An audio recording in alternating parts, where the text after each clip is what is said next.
राज्याच्या एकूण 288 जागांपैकी आज निवडणुका आणि मतदान ठिकाणी या पार पडत आहे. आपण हे तक्षशिला या ठिकाणी बऱ्याच ठिकाणी आज बघत आपण लाईन चालू आहे पाठीमागे.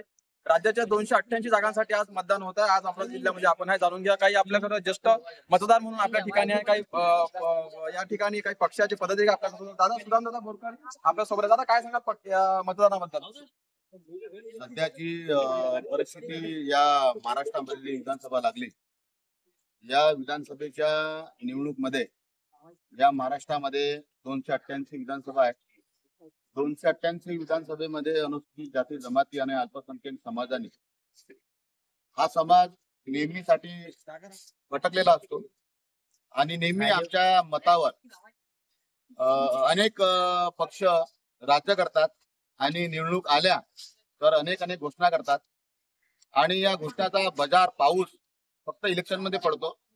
मला एक म्हणायचं आहे की आज जेवढेही काही उमेदवार असतील तेवढ्या उमेदवारांनी 10 ऑटो लावले, पण इलेक्शन गेल्यानंतर एखाद्या घरामध्ये एखादी पेशंट अगर भरती होतो किंवा त्याला घेऊन जावं लागतं, एम्ब्युलन्स नाही तर तेव्हा कोणताही आमदार प्रतिनिधी ऑटो पाठवत नाही. हे फार शोकांतिक आहे. बरोबर.